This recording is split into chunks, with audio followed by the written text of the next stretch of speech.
Hey, good morning, internets. Sunday morning. Good coffee to you.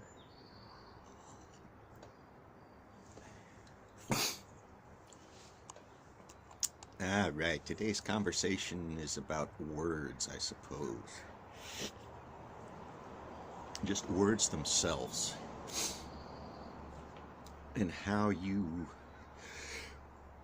or I, or we, use words.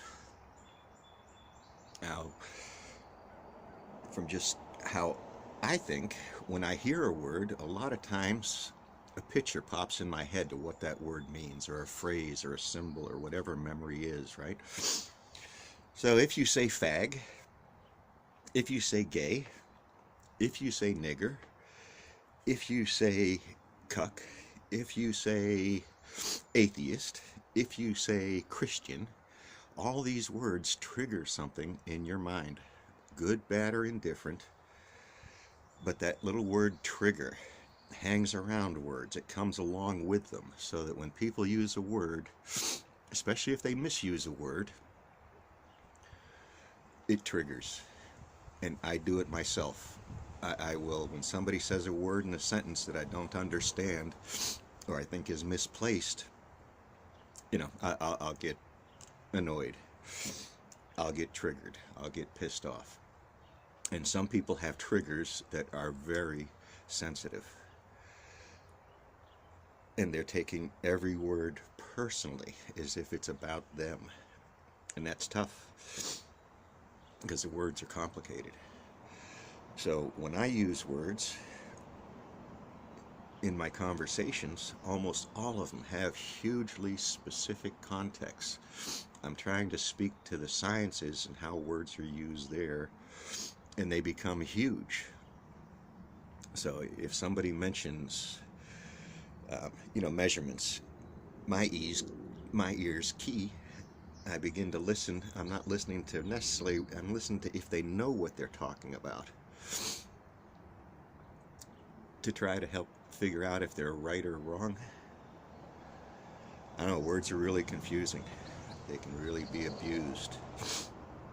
One of the bigger problems is claiming a word, making this word some kind of absolute. And there is no absolutes. That's another pieces of other videos. You want these hard, fast, absolute right and wrong. I want it now, or I'm outraged. Now, instant gratification is hard to come by. Patience is a virtue. And all those other smarmy sayings people will throw at you. So the words matter. I misuse them.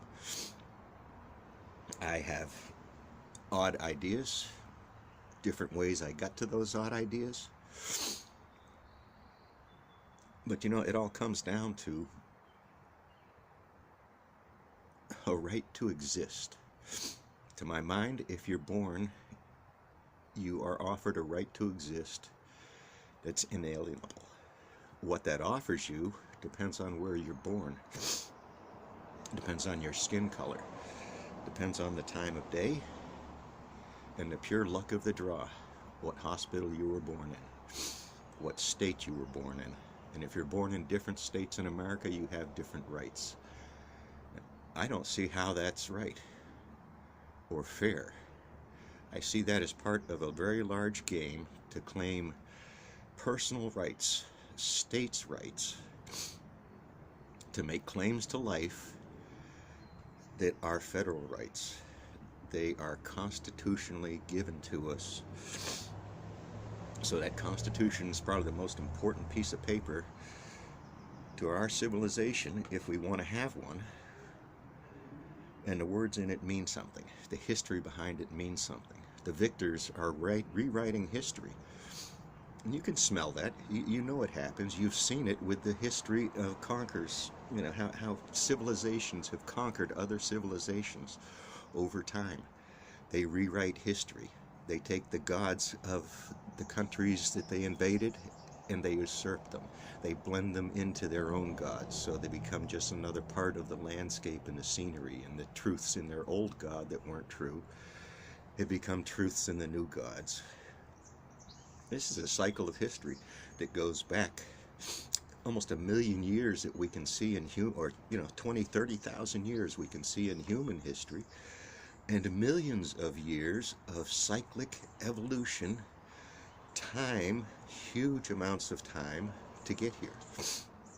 Why some people can't understand how we got here is a challenge to all good neighbors.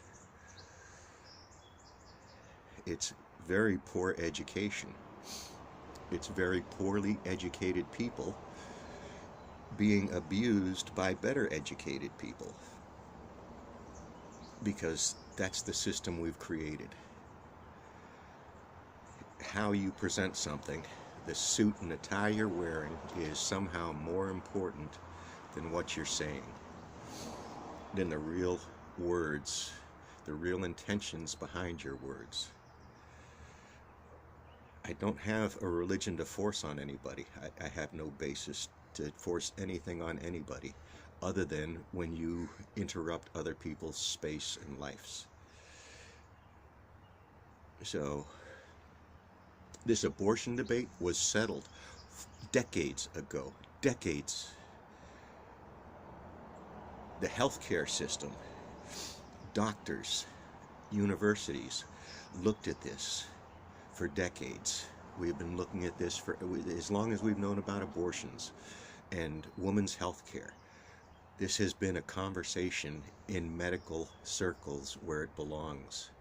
And it is settled science, settled medical science.